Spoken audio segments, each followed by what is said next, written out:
भारत की जनता को चुनने का अधिकार मिला कि वो किस पार्टी की सरकार, किस वादों की सरकार बनाना चाहती है। लेकिन भारतीय जनता पार्टी का लोकतंत्र में भरोसा नहीं है, या भारतीय जनता पार्टी का कह सकते हैं कि लोकतंत्र पर एक सिलेक्टिव भरोसा है। जब चुनाव होते हैं, भारतीय जनता पार्टी और सारी पार्टियां चुनाव के मैदान में उतरती हैं, कैंपेन करती हैं। जहां जहां भारतीय जनता पार्टी चुनाव जीत जाती है, वहां पर तो लोकतंत्र का फैसला, जनता का फैसला सरमाथे पर जहां जहां भारतीय जनता पार्टी चुनाव हार जाती है और किसी दूसरी पार्टी की सरकार बन जाती है, फिर वहां पे लोकतंत्र नहीं चलता। फिर वहां पर भारतीय जनता पार्टी का ऑपरेशन लोटस चलता है। क्या है भारतीय जनता पार्टी का ऑपरेशन लोटस? कि जिन जिन राज्यों में अगर किसी और पार्टी की सरकार बन जाए और भारतीय जनता पार्टी की सरकार ना बने, तो साम दाम दंड भेद से उस पार्टी की सरकार को गिरा दिया जाए। फिर चाहे उसमें केंद्रीय जांच एजेंसीज को लगाना हो, चाहे सीबीआई और ईडी को लगाना हो, उनके द्वारा केस करवाने हो, चाहे दूसरी तरफ पैसे के ऑफर देने हो, बड़े बड़े पदों के ऑफर देने हो, मुख्यमंत्री के पद का ऑफर देना हो, किसी भी साम दाम दंड भेद से दूसरी किसी भी पार्टी की सरकार बन जाए, तो भारतीय जनता पार्टी ये चक्रव्यूह बनाना शुरू कर देती है कि किस तरह से ऑपरेशन लोटस करके उस सरकार को गिराया जाए। और ये ऑपरेशन लोटस शब्द हमारा नहीं है। भारतीय जनता पार्टी गर्व करती है अपने ऑपरेशन लोटस पर कि चुनाव से क्या फर्क पड़ता है, लोकतंत्र से क्या फर्क पड़ता है। कोई भी पार्टी चुनाव जीत कर आए, हम तो आखिरकार उस पार्टी की सरकार को गिराकर अपनी सरकार बना ही लेंगे। ये सिलसिला कब से शुरू हुआ? ये सिलसिला 2014 से ही भारतीय जनता पार्टी ने शुरू कर दिया। अरुणाचल प्रदेश से कांग्रेस के पेमा खांडू से शुरुआत हुई, जिन पे बड़े बड़े केस थे 2014 में। और जैसे ही उन्होंने भारतीय जनता पार्टी ज्वाइन की, सारे मुकदमे खत्म। 32 एमएलए को लेकर आए वो भारतीय जनता पार्टी में, और अरुणाचल प्रदेश में भारतीय जनता पार्टी की सरकार बन गई। गोवा में 2017 में भारतीय जनता पार्टी की मेजॉरिटी नहीं थी। 40 में से सिर्फ और सिर्फ 13 सीटें आई थी भारतीय जनता पार्टी की। कांग्रेस सबसे बड़ी पार्टी थी, लेकिन फिर भारतीय जनता पार्टी ने फिर से साम दाम दंड भेद से कांग्रेस के दूसरी पार्टियों के विधायकों को डरा के, धमका के, खरीद के अपनी सरकार बना दी। मणिपुर में 2017 में सिर्फ 60 में से 21 सीटें आई थी। वहां पर भी मणिपुर में ऑपरेशन लोटस किया गया और भारतीय जनता पार्टी की सरकार बन गई। मेघालय में 2018 में भारतीय जनता पार्टी की 60 में से केवल 2 सीटें थी जब ऑपरेशन लोटस शुरू हुआ।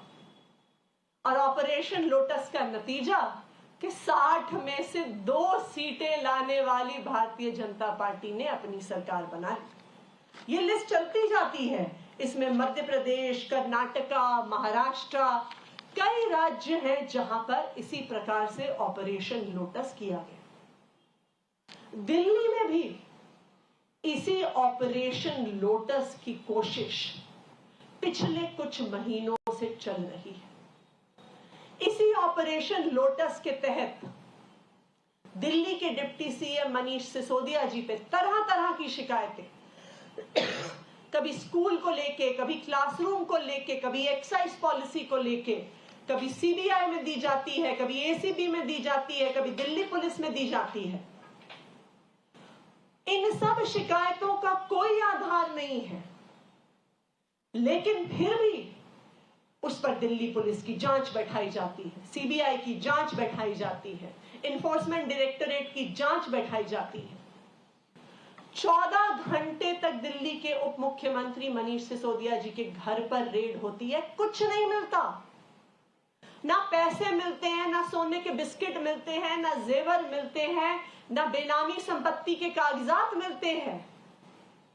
लेकिन फिर भी अगले दिन यह खबर चल जाती है कि अब सीबीआई के बाद ईडी की रेड होने वाली है। इसी दौरान उप मुख्यमंत्री मनीष सिसोदिया जी को भारतीय जनता पार्टी से मैसेज आता है कि अगर सीबीआई और ईडी से बचना चाहते हो तो भारतीय जनता पार्टी में आ जाओ, सारे मुकदमे खत्म हो जाएंगे। उन्हें बोला जाता है कि आप पार्टी के नंबर 2 के नेता हो, आप अपने साथ अन्य विधायकों को लेके आ जाइए। क्या फर्क पड़ता है कि भारतीय जनता पार्टी के केवल 7 विधायक हैं। उन्होंने तो मेघालय में ऑपरेशन लोटस में सिर्फ 2 विधायकों के साथ सरकार बना ली थी। तो वो मनीष सिसोदिया जी को कहते, आप पार्टी के नंबर 2 के नेता हो, आपकी भी इच्छा होती होगी कि मैं भी मुख्यमंत्री बनूं, तो आप अपने साथ विधायकों को लेकर आओ, आप भारतीय जनता पार्टी का मुख्यमंत्री का चेहरा बनो, हम आपको मुख्यमंत्री बनाएंगे। तो उन्होंने ये ऑफर दिया कि एक तरफ हम आपके सारे केसेस खत्म कर देंगे और दूसरा आपको दिल्ली का मुख्यमंत्री बना देंगे। अब भारतीय जनता पार्टी का ये जो ऑपरेशन लोटस है, ये अलग अलग राज्यों में क्यों सफल हो पाता है? क्योंकि वहां के भी जो नेता हैं, जो विधायक हैं, जो मंत्री हैं, उन सब ने अलग अलग तरीके से भ्रष्टाचार किया हुआ है और भारतीय जनता पार्टी की केंद्रीय एजेंसियों से डरते हैं।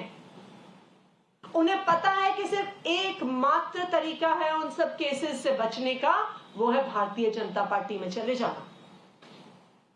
इसकी तो पूरी पोल हर्षवर्धन पाटिल ने ही खोल दी थी, जो महाराष्ट्र के एमएलए हैं, जो कांग्रेस से भारतीय जनता पार्टी में आए, जिन्होंने कहा कि जी जब से कांग्रेस से भारतीय जनता पार्टी में आया हूं, चैन की नींद सोता हूं, क्योंकि मुझे पता है कि अब मेरे पे कोई इंक्वायरी नहीं होने वाली, कोई जांच नहीं होने वाली। ये भारतीय जनता पार्टी के विधायक ने खुद कहा। तो क्यों अलग अलग पार्टियों को भारतीय जनता पार्टी तोड़ पाती है? क्योंकि उनके नेताओं ने भी भ्रष्टाचार किया है और वो सीबीआई से, ईडी से, पुलिस से, इंटेलिजेंस सर्विसेज से, इनकम टैक्स डिपार्टमेंट से डरते हैं। लेकिन भारतीय जनता पार्टी को पता नहीं है कि जब वो मनीष सिसोदिया को ऑफर देने आते हैं तो मनीष सिसोदिया जी जैसा कट्टर ईमानदार नेता उन्हें किसी पार्टी में नहीं मिलेगा।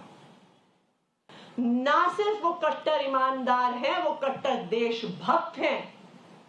और उन्होंने खुद भारतीय जनता पार्टी के नेताओं को कहा कि मैं तुम्हारी धमकियों से डरने वाला नहीं हूं। आज तो तुमने सीबीआई भेजी है, कल